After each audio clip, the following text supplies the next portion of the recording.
I traveled the banks of the river of Jordan to find where it flows to the sea.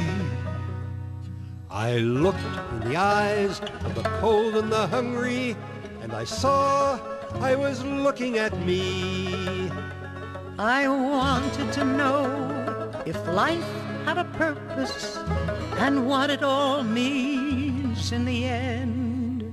In the silence I listened to voices inside me, and they told me again and again. There is only one river, there is only one sea, and it flows through you, and it flows through me. There is only one people, we are one and the same. We are all one spirit, we are all one name. We are the Father, Mother, daughter, and Son. From the dawn of creation, we are one. We are one. We are one. Every blade of grass on the mountain, Every drop in the sea, oh, every cry of a newborn baby, every prayer to be free.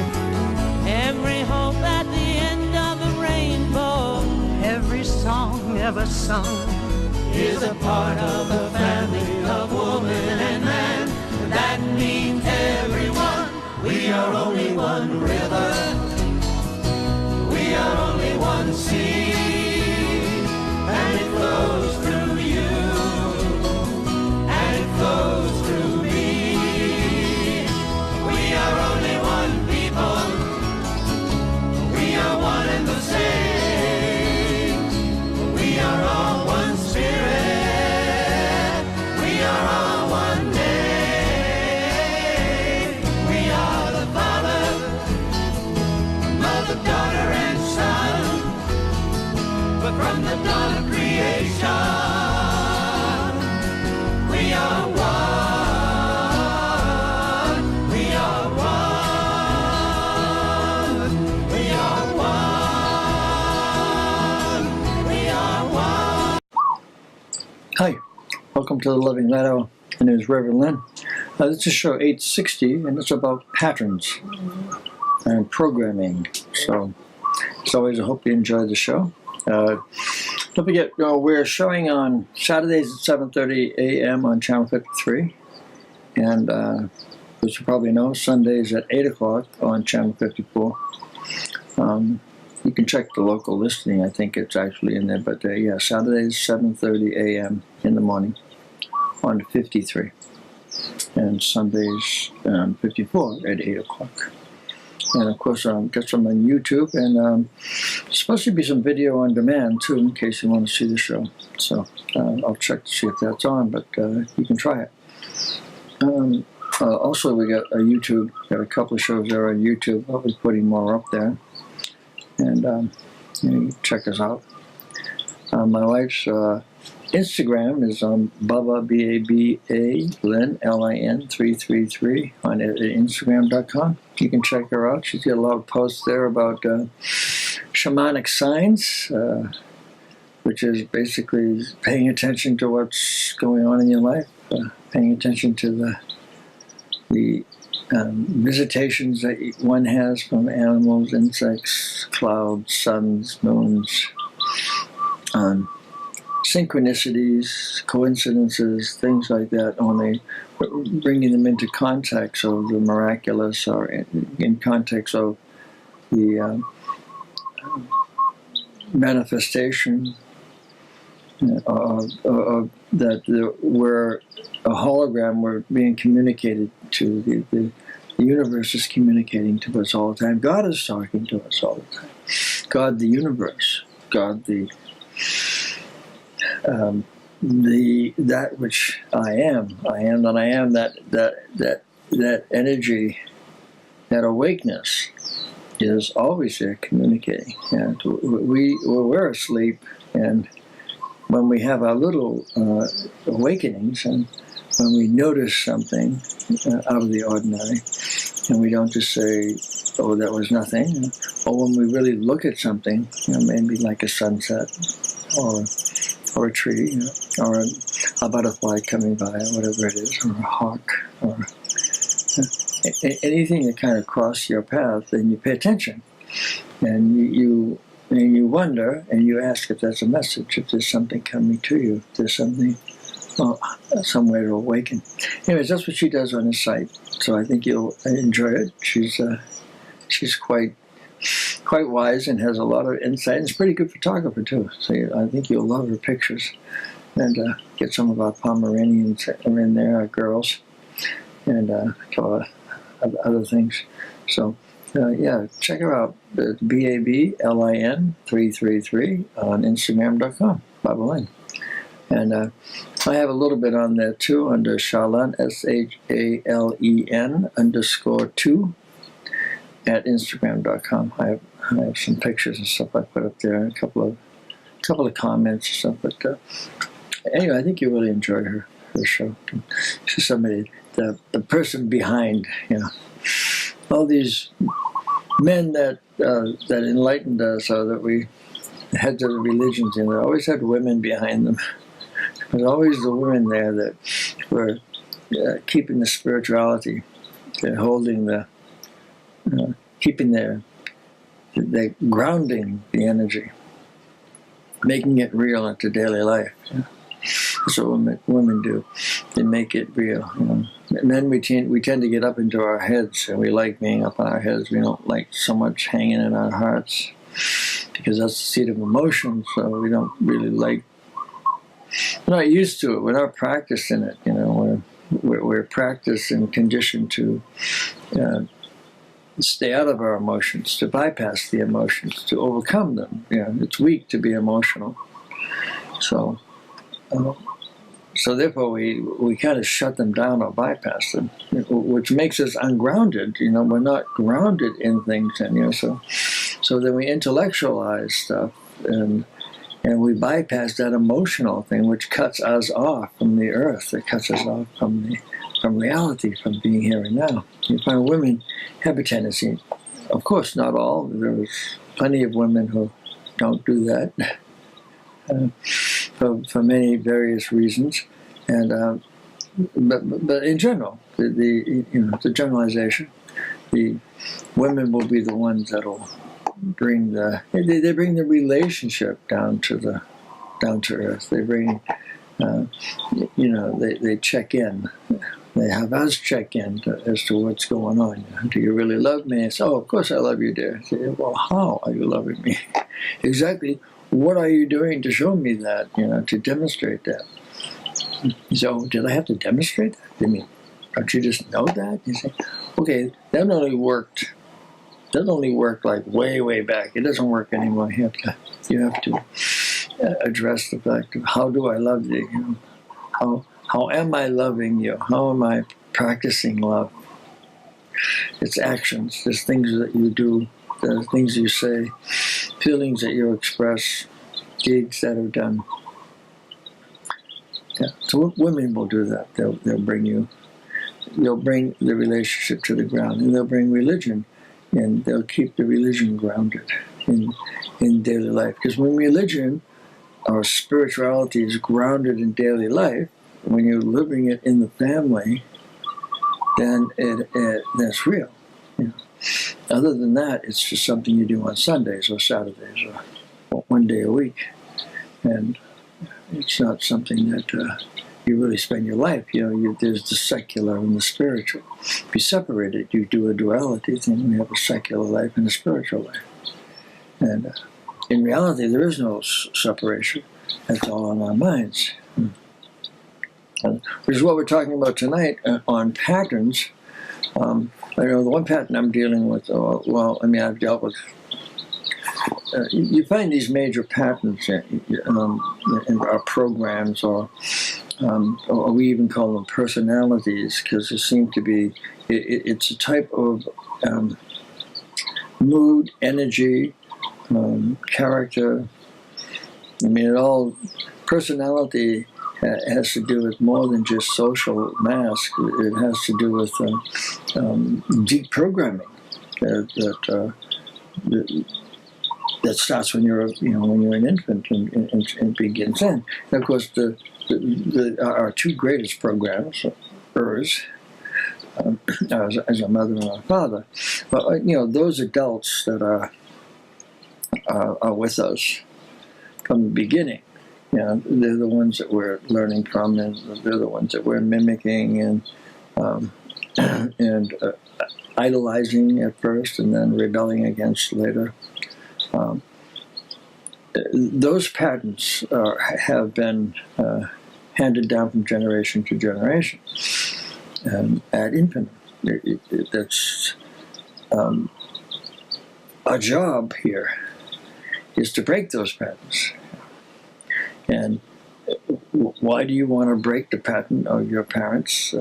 Because they're not you. That's not who you are. We're spirits. We're here. We're entities that have come in for self-realization. And every pattern that we live through, that we live unconsciously, puts us more and more to sleep to the effect of who and what we are. And so we're going for this, what we call our authentic self, which is not our mother and it's not our father. It just simply is not. They're not who we are. They're them. Their patterns, their personalities have been imprinted on our hard drives, if you will, our little minds. And so we have them in our storehouses. So we watch them. We watch how they dealt with the world, and we model them. We watch how they dealt with each other, and we've got models of them in there. So when situations come up, there's a tendency. I mean, unless we've learned differently, which what happens in your life is you learn differently. You learn from you draw from other resources, and at some point in time, you draw from inner resources. So you kind of model yourself after something, say, more spiritual or something more moral, or less identified with the world and more identified with love and compassion and a deeper sense of I, a larger sense of the I, the greater I, instead of the small I. Where our personalities are wrapped up in these small I's. My desires, what I want, what I'm afraid of, in that I is shifts from time to time. You don't know who that I is, because these patterns that we have inside of us, inside of our brains, are they're like electrical charged energies, and these electrically charged storehouses, they're tapes and they run. So when they're stimulated, so when something comes in that stimulates me from the past, I react. So I'm reacting. So when I get married and I put a ring on, and that stimulates a pattern, a parental pattern, a marriage pattern. And who did you model? Who have you been watching your whole life? Your parents. So what tends to play out is your parents' marriage, unless you do something to change it, unless you're conscious of that, that's what they did, I don't want to do that. They did it this way, I want to do it that way. You change something, you're consciously doing something to change. But what I found in dealing with this, because this really is forms of enlightenment, is just realizing that there are many selves, there are many I's, there are many yous. We just call them moods, and we call them, phases of life, or what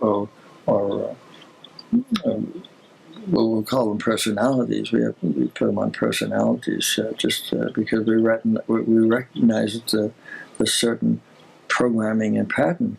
I mean, there's a personality quote inside of you that's your mother, and there's a personality that's your father. It's guaranteed. It's not even a theory. They're imprinted on the left and right side of your brain. The male goes on the left side, and the female's on the right side.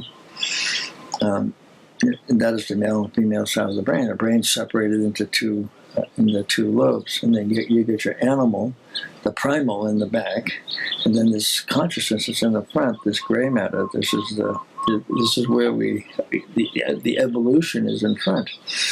In the back, at the space of the spine, is the animal. It's the primal stuff. Those are where our drives are. Our drives are sitting back in there. Food, sex, sleep, survival, dreaming, all these things are set back in there. And it's the regulating and the stilling of those drives that brings us into the peace, into the tranquility that we're going for in this life. Not to be driven by these animal drives. Not to be an animal.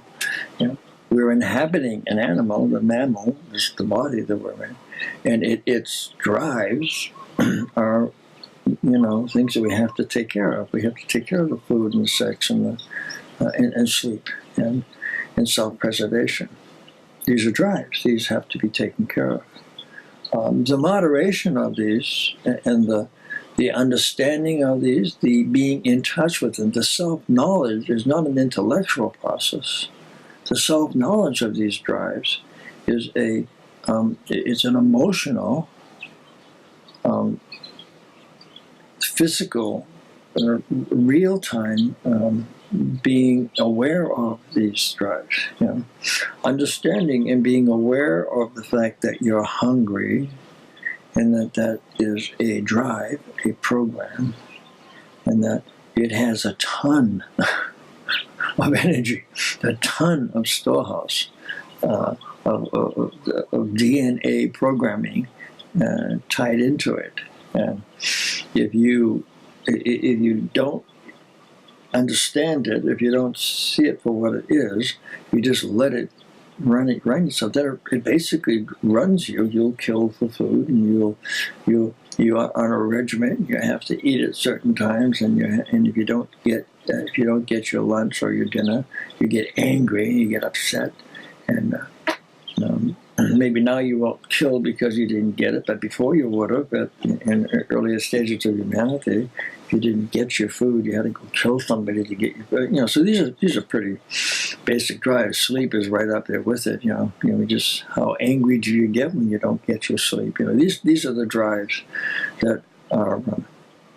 And sex. I mean, I say more nations have been lost, destroyed, lives have been destroyed, countries, civilizations have gone down because of sex. So, and self-preservation, of course, is underneath it all.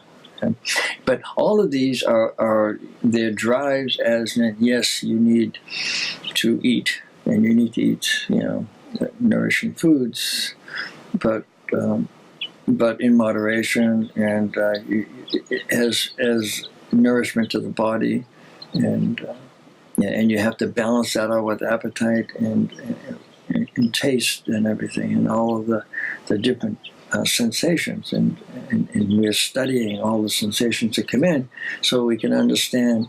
I really want this, but my intellect tells me because of that I really shouldn't eat that fried food. Maybe once in a while, but on a steady diet, it's going to make the animal sick, even though it is appetizing and addictive. So we deal with our addictions and stuff.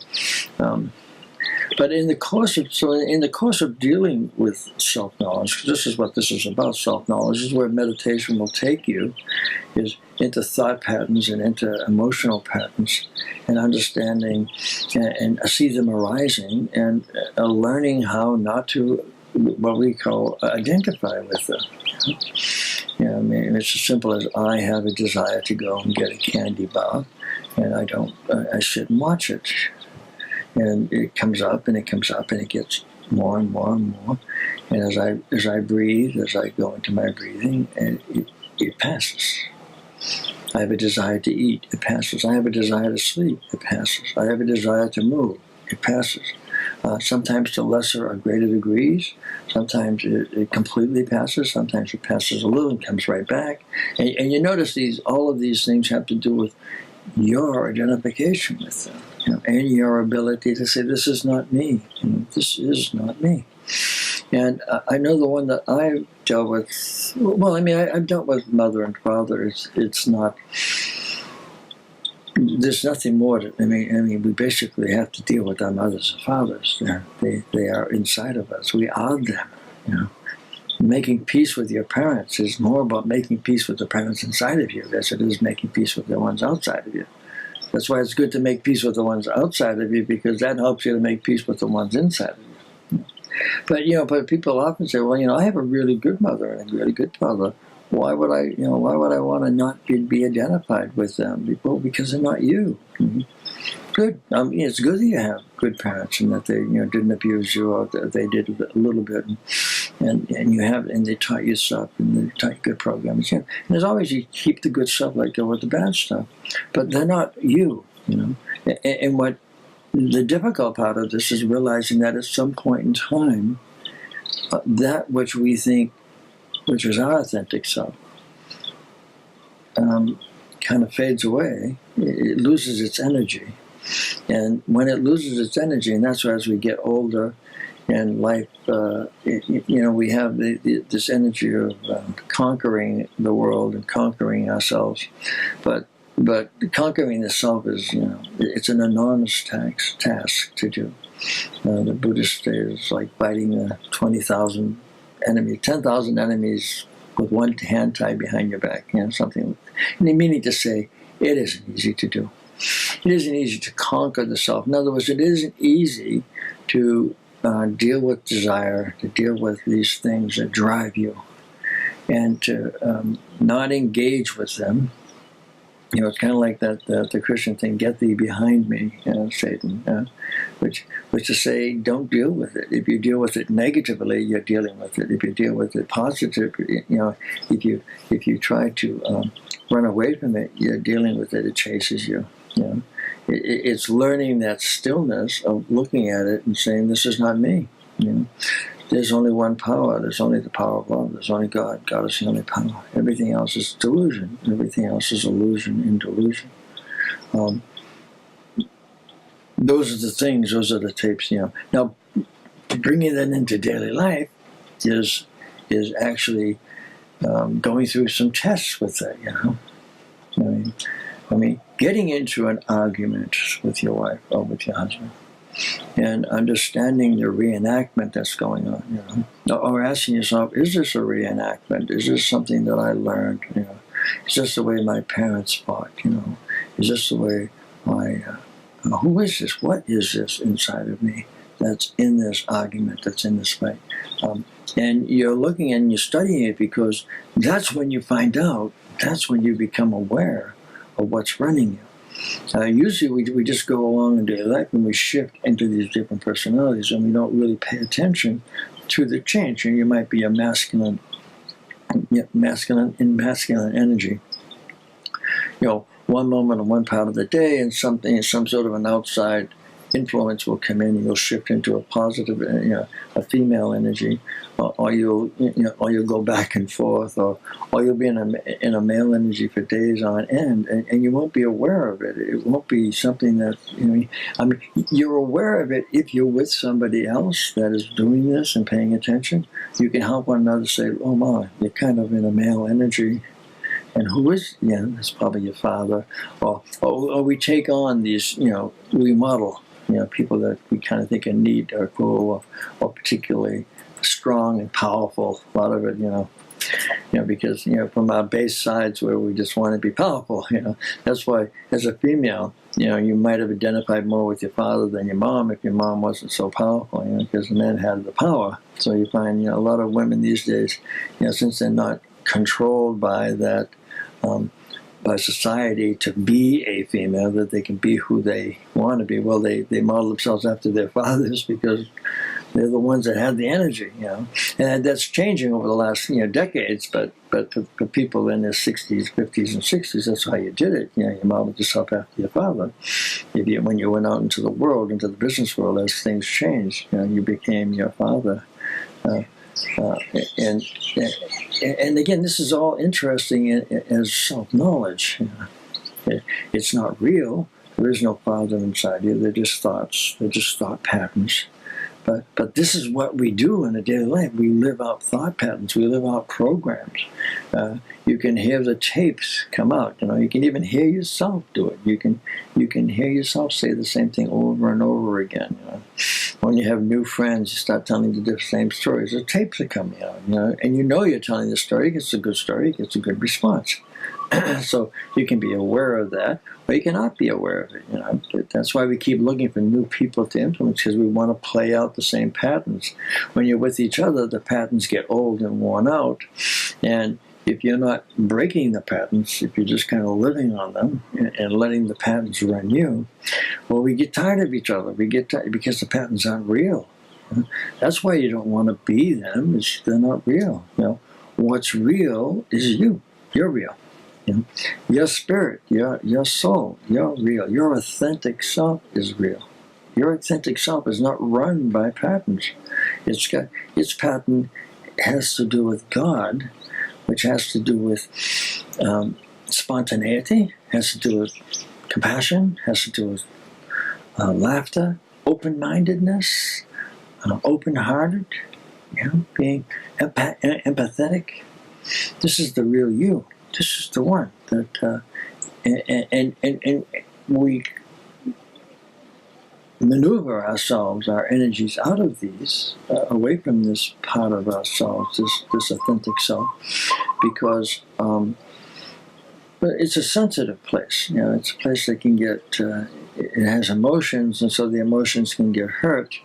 And if you're exposed and open, it's like electrical shocks. You get an electrical shock, Somebody will say something, those words are shocks, and those shocks go in and they hit that place, and that place recoils in you.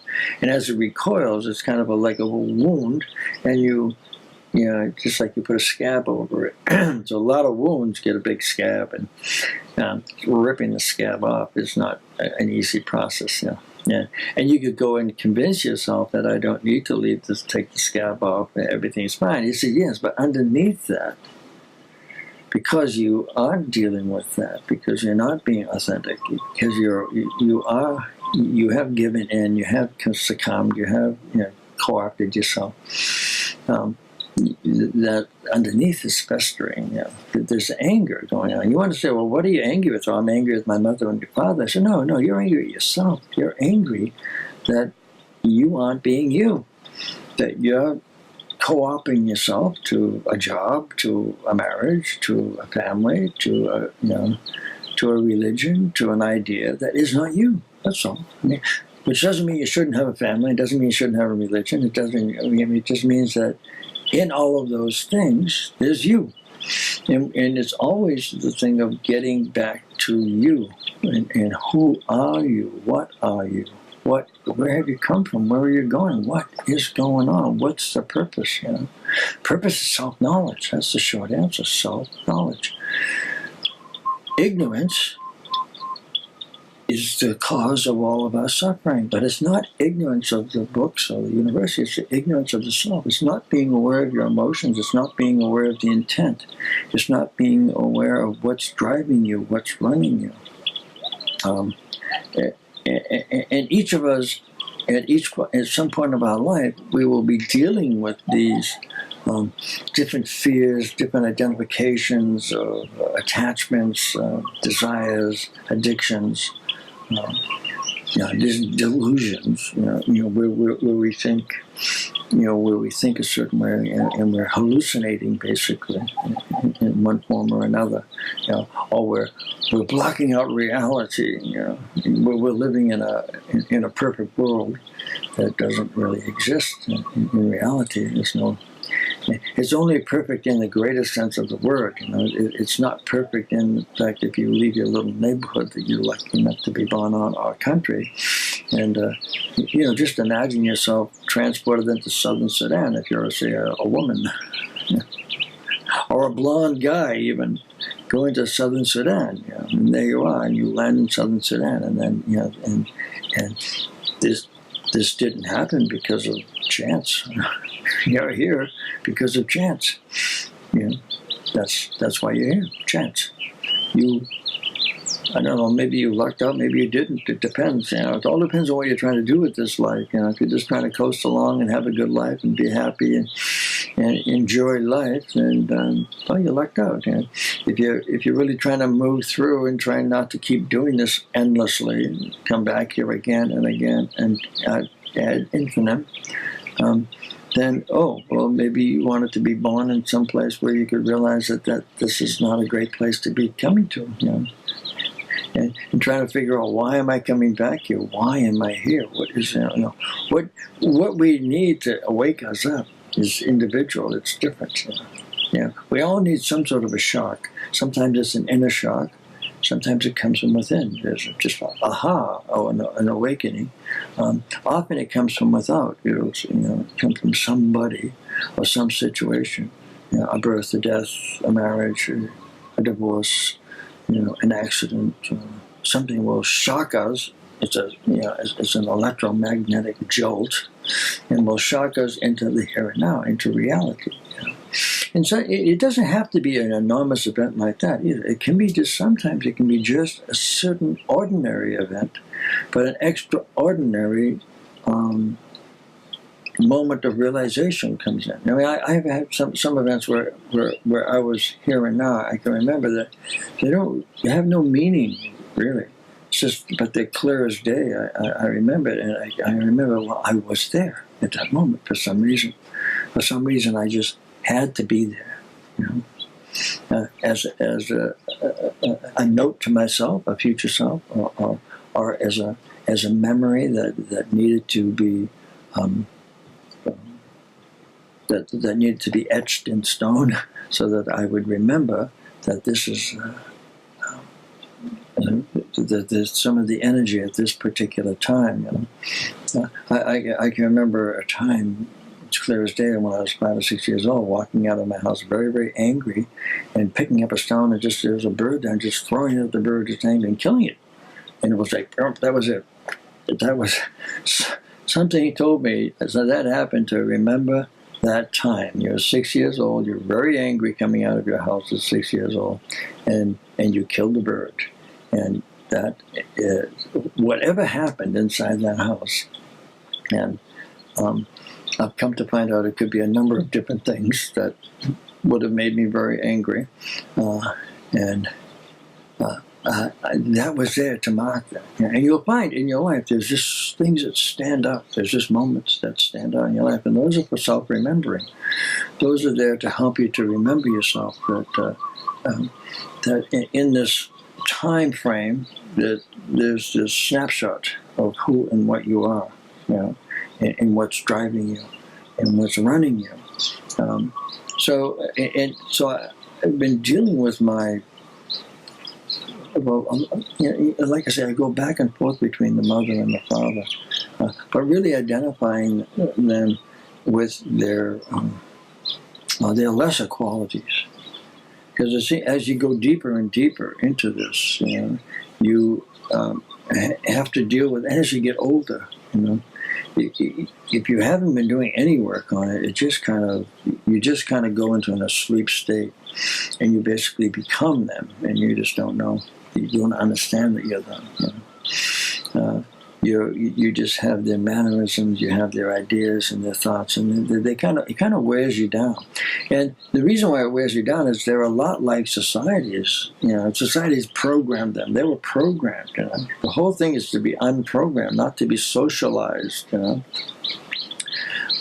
It's that socialization which brings in the patterns. Like in our socialization, what we're uncovering now is we're uncovering the male dominance of the socialization. And for all of men, I mean, growing up in my time, I was born in 1945, so I was just barely on the side where I'm not quite a mature, but a baby boomer. I get half of me in the matures and half of me in the baby boomer.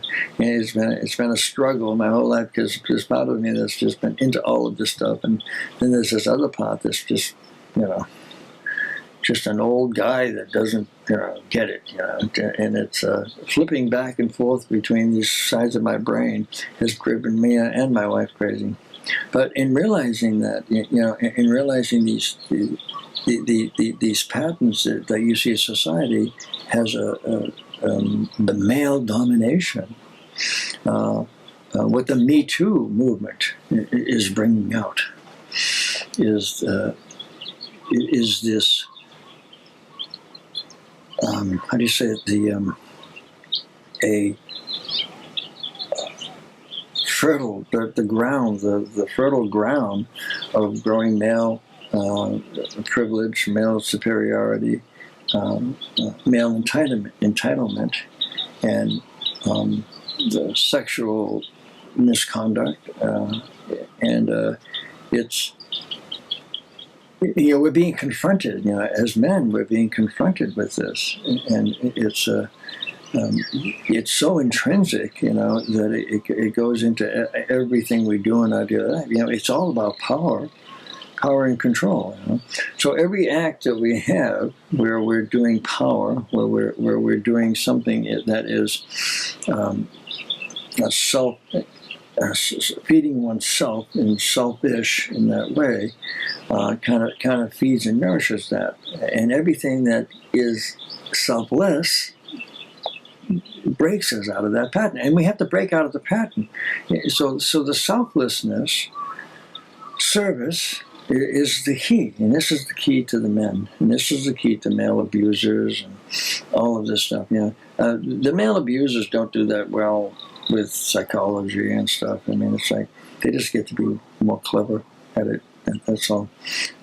What really works in the end, and you see this with AA too and stuff like that, is really finding a religion, and I really don't mean Christianity, Buddhism, Muslim, and stuff like that, although that's probably where you have to go with it. But it's really devoting oneself to a moral, selfless service and understanding, and devoting one's life to service. And this is the key. This is the key to breaking my father's patterns. And my whole struggle, my whole life has been with this idea of, sure, I'll serve, but I need to be served too. And then there's that switching over and that entitlement that I deserve to be served, I deserve to be taken care of, all of that stuff, which even may be true to some extent, but it feeds something that's already been overfed. It's in order to break out of it. Service is the key. Find some form of service. Now, serving at the office and serving in charities and not serving at home, it doesn't really do it. It's the service at home, which is where the break comes in.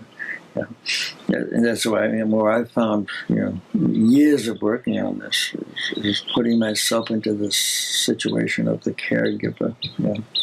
I saw a great little skit or a story in one of the social medias where the man and his wife are sitting watching TV, and she gets up and she says, "Okay, honey, I think I'm going to go to bed." It's about 10:30. She says, "I'm going to go to bed." And he said, "Okay, I'll be up in a little bit. Okay, fine." And she gets up and she's tired, and she goes into the kitchen and she pulls out his lunch, which Mom makes a sandwich for him, puts it down, gets the kids' lunches out, puts the kids' lunches down, gets it in, puts it in the refrigerator, gets some tea out for him for later on in the day, and then goes by and she feeds the cat, feeds the dog, and makes sure they get good water, changes their water, cleans out the kitty litter box, and goes up the stairs, and as on the way up the stairs stops into the kids' rooms and checks the kids in, makes sure that they're okay, and Then she goes by the other kid and gets in that room and puts the light out and opens the blind, opens the window a little, and then goes out of the hallway and then goes down and gets his clothes out for tomorrow and gets her clothes on, lays it out for tomorrow, and then she goes and she washes her face and washes her makeup off and combs her hair, and then she goes and she sits down at the bed and comes out there and he's standing there and saying, "What's happened?" He said, "I thought you were going to bed." She says, "Yeah, I have been going to bed." He says, "Oh, okay." She took you a long time. She says, "Yeah, it took me a long time." She says, "Okay, well, I'm going to bed." And he goes to bed. That's the story, you know. The woman gets up and has 19 things to do before she goes to bed. The man gets up out of the seat and turns the TV on, turns the light off, walks up the stairs, takes his clothes off, puts his pajamas on, whatever, goes to bed, brushes his teeth, goes to bed.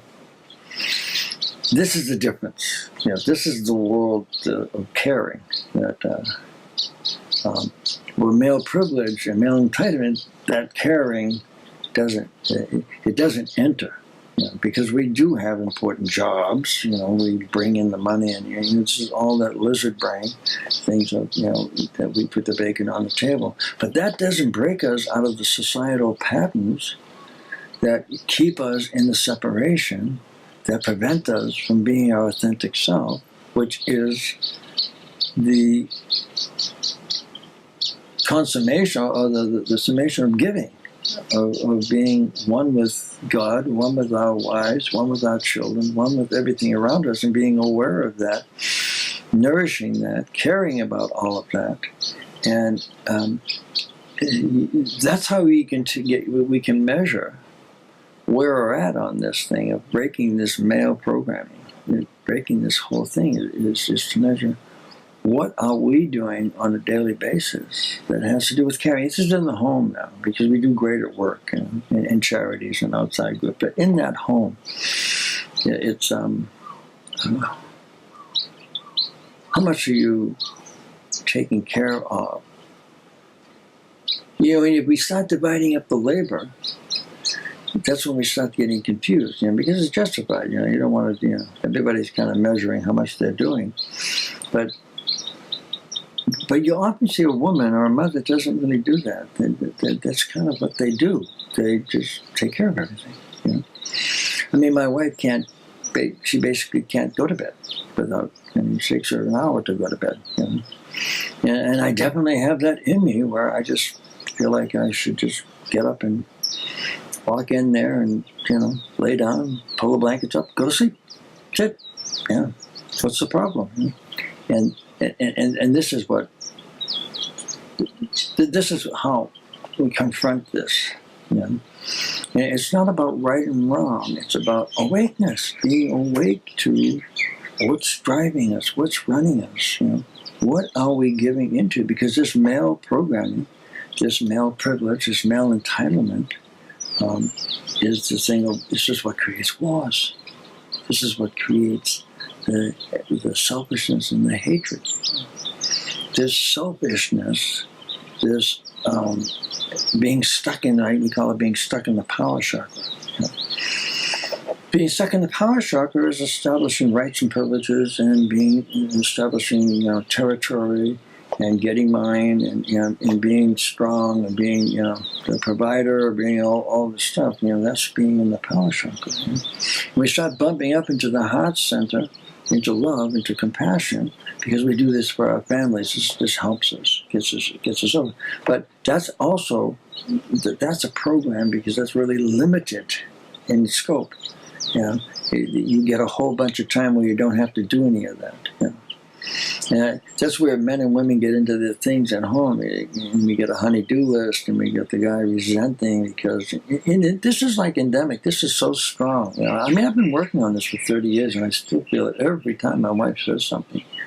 You know, and she hands me a list. I feel like my father rising up and saying, you know, I don't want to do this. I just want to go sit down. I'm tired. And you know, then you start getting old. Saying, I'm old. You know? And this is the work. Underneath this entitlement is hatred. entitlement breeds hatred. Rights and privileges breed hatred. Where do you balance it off? It's not easy. You have to, the balance is you talk it out, you get straight about it. She gets to explain to you about what being in the hearts, because as men we need to learn how to be in our hearts. And you have to be in the heart, you have to be giving, compassionate, caring about, empathetic to others, to the plants, to the animals, to the kids, to the house, to the, to the cars and to the garage and to the yard and to the office and stuff like that. But it's everything, This is what a woman would do. If a woman had to go to work, and the ones that do go to work, they do the same thing. They come back home, it's the same thing. They're going. But as men, we have to learn. If we want to break this pattern, if we want to stop this, it isn't Roger Ailes and Donald Trump and all these other people. It's you. It's me. It's right there. They're just examples of extremes of what happens when you get a lot of money and a lot of power. They're just examples of how to get really, really lost in this thing. But it's you and me. We're the ones that are breeding it on a daily basis. It's changing them. They're never going to change. But you can change, and I can change. And by changing that, by working, and what I see it is working against my father's programs, and I can hear the father program. I've been studying this for years. So I recognize that sense of power and anger and entitlement and I don't care, it doesn't matter, it's not that big deal, who cares, this is not important, this is petty, all of these little tiny words, and if you don't correct them, they build up into a divorce. So it's all heading, it's heading to, you can't stand being around one another. So you either make a deal that you're both going to be your mother and father and kind of live separate lives together and not really be intimate, or you keep maintaining your position and you basically don't want to live with each other anymore. The alternative is the sharing, the communicating, the talking, the breaking the patterns.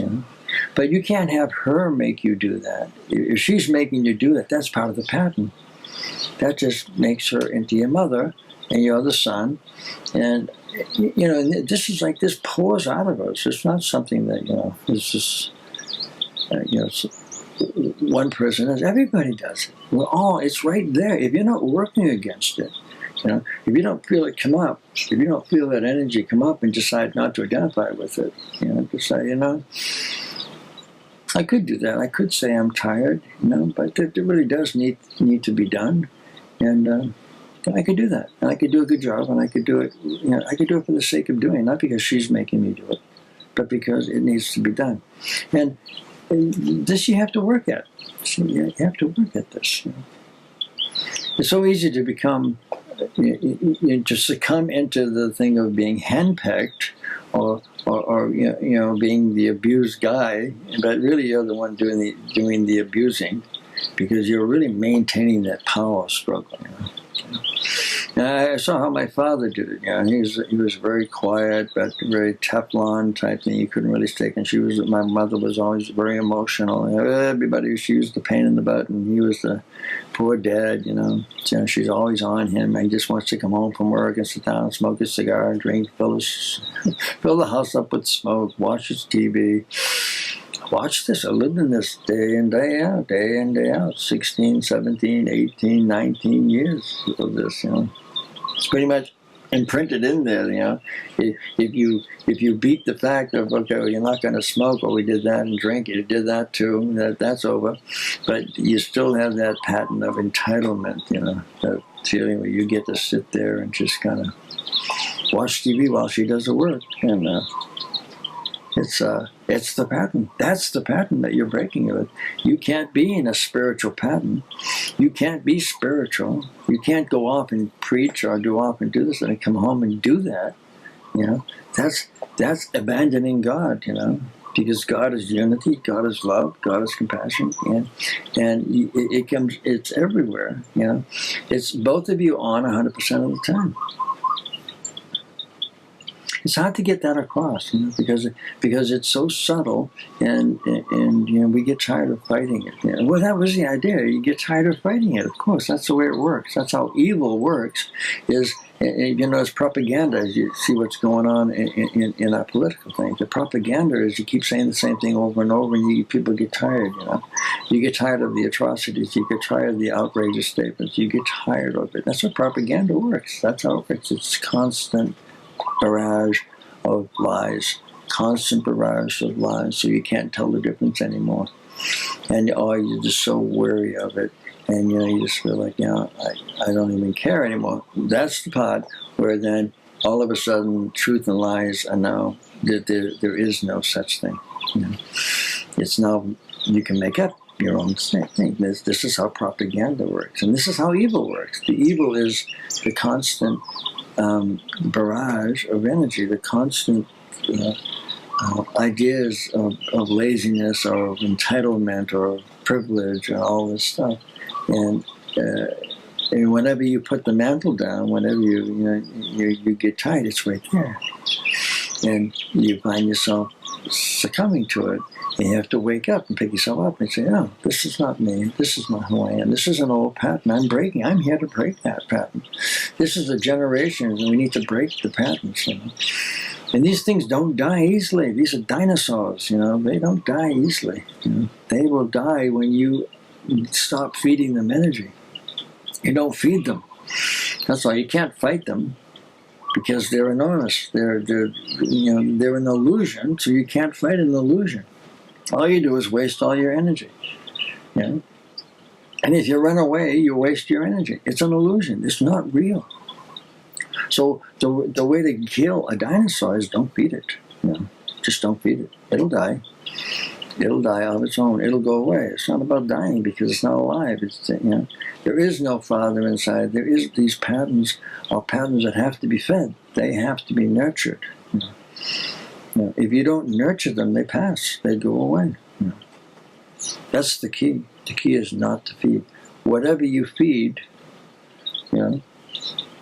it's that Native American story of the grandfather says to the child, he said, he said, we have two wolves inside of us, a good wolf and a bad wolf, And the child said, well, which wolf am I?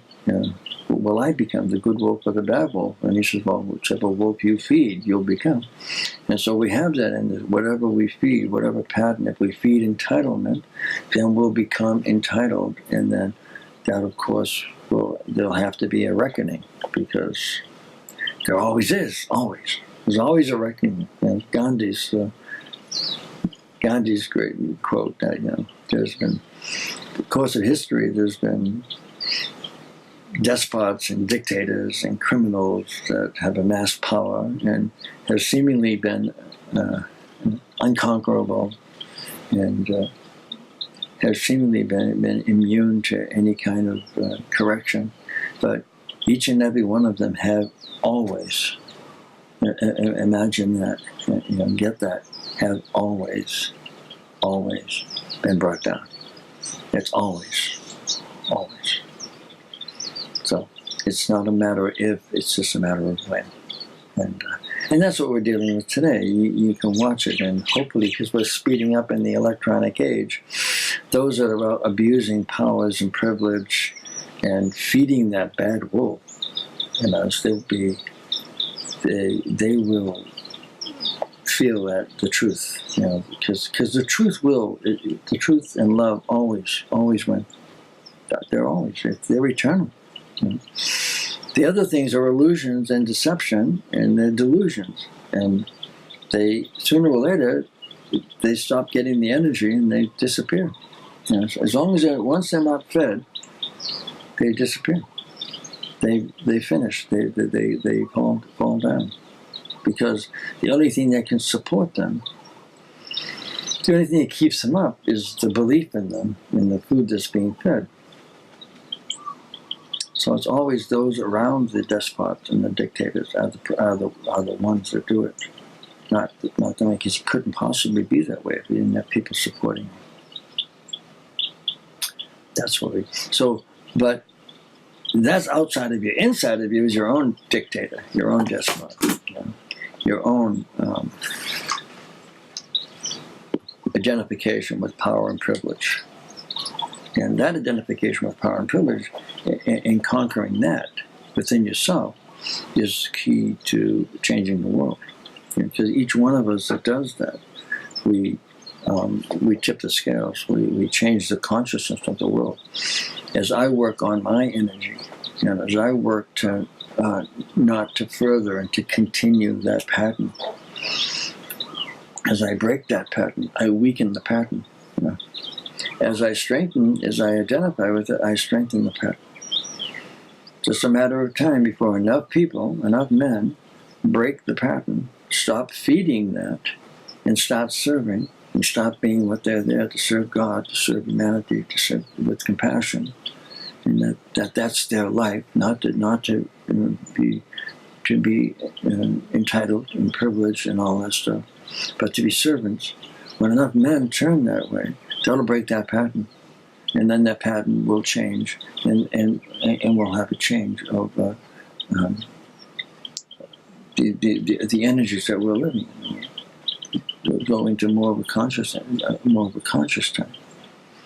It's just a matter of time. It's not a matter of, it's not if, it's just when. Because it's already started.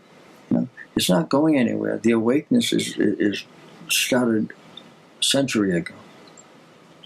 It's been going on for a long time, actually. But it's coming in, and what we're seeing now is just a backlash to the awakening. Just a backlash.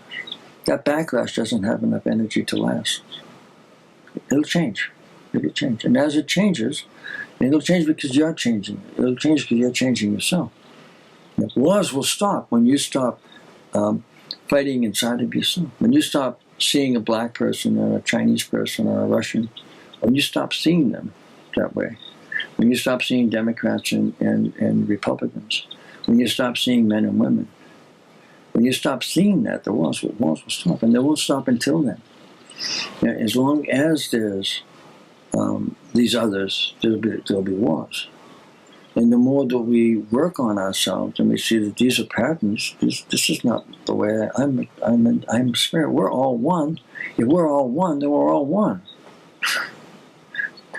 The labels and stuff that we put on is made up. These are all made up labels. We're all one. We're I. We're the I that I am, the God consciousness. We're awakeness. We're consciousness. That consciousness is what we are. The more we realize that we are, this is not me, the closer we get to realizing that we are one. I am woman. I am man. I am Donald Trump. I am Hitler. I am Mussolini. I am Gandhi. I am Jesus. I am Buddha. The I am that I am, that's it. That's when we start to realize it. But we have to break down our own identification, what we believe we are, and say, this is not me. This is my father. This is my mother's pattern. This is not my beliefs. They're their beliefs. I took them on. These are not my thoughts. Their thoughts. These are not my words. They're their words. I just took them on. That's all.